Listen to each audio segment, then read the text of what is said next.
le drapeau britannique. Tout commence en fait le 3 décembre dernier quand la municipalité de Belfast décide que ce drapeau ne flottera plus en permanence sur les bâtiments de la municipalité, de la mairie, mais seulement à certaines dates symboliques, en l'occurrence une quinzaine de jours, souvent liés à la famille royale. Par exemple, aujourd'hui, il devrait être hissé parce que c'est l'anniversaire de la duchesse de Cambridge, à savoir Kate. Alors, ce qu'il faut savoir, c'est qu'en fait, la municipalité de Belfast s'est juste simplement mis en conformité avec une réglementation qui existe déjà depuis 12 ans. En 2000, en effet, Peter Mandelson, qui était à l'époque secrétaire d'État pour l'Irlande du Nord, a fait passer ce compromis. Alors, cette réglementation est appliquée plus ou moins en fonction des villes et jusqu'à présent, elle n'était pas appliquée à Belfast. Mais ce qu'il faut savoir, c'est qu'en mai 2011, il y a eu des élections municipales et à ce moment-là, les républicains, ou disons les catholiques pour faire simple, ont remporté ces élections. Alors pas une majorité absolue, une majorité relative, mais du coup, ils ont mis cette histoire du drapeau à l'agenda. Il y a eu de nombreux débats et finalement, ils sont arrivés à imposer leur vue et à faire que justement Belfast applique cette réglementation générale. Alors ça a été interprété par les loyalistes, par ceux qui veulent que le Leinster continue à appartenir à la Grande-Bretagne et au Royaume-Uni. Ça a été interprété comme une provocation, parce qu'il faut savoir que le drapeau, comme les parades ou comme les hymnes, ont une forte valeur symbolique et identitaire. Effectivement, protestants et catholiques s'accrochent très régulièrement et malgré les accords de paix de 98, on a l'impression que les deux communautés n'arrivent pas à cohabiter.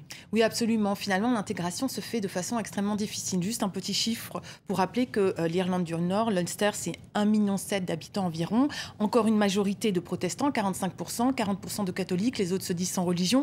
Et c'est très difficile pour les deux communautés de se rapprocher. Alors, une petite anecdote. Il faut savoir que, par exemple, quand on va à Belfast, on peut avoir, en dehors des taxis normaux, il y a des taxis pour faire des visites touristiques et chacun a ses taxis pour visiter les lieux de ce qu'on a appelé les troubles ou encore cette guerre civile irlandaise qui a duré quand même pratiquement 30 ans. Alors, au-delà de cette anecdote qui montre quand même que les ressentiments sont encore vivaces, il faut savoir qu'il y a seulement 1/10 de mariages qui sont mixtes, c'est-à-dire qui mélangent des protestants et des catholiques.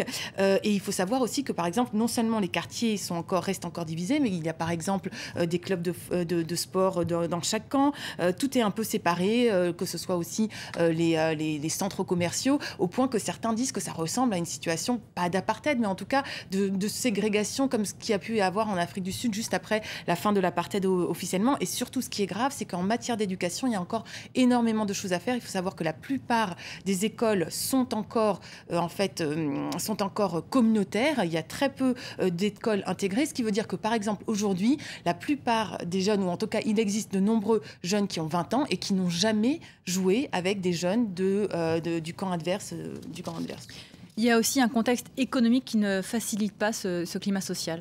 Oui, absolument. La situation économique s'est dégradée. 8% de chômage, dont 21% qui concerne les jeunes. Il y a aussi quelque chose qui fait monter le ressentiment dans le camp loyaliste, dans le camp protestant, c'est que depuis les accords de 1998, les accords de paix, il y a une politique de stricte parité dans l'emploi public qui a été appliquée. Il y a aussi une forme de discrimination positive dans le secteur privé qui s'applique en faveur des catholiques. Et du coup, les protestants se sentent extrêmement lésés, eux qui étaient jusqu'à 1998 en tout cas extrêmement privilégiés. Donc ça a fait monter le mécontentement social et finalement ça peut être instrumentalisé effectivement par les radicaux des deux camps. Merci beaucoup Virginie Hart, c'était à la une. Je vous rappelle maintenant les principaux titres que nous développons ce matin. Les Vénézuéliens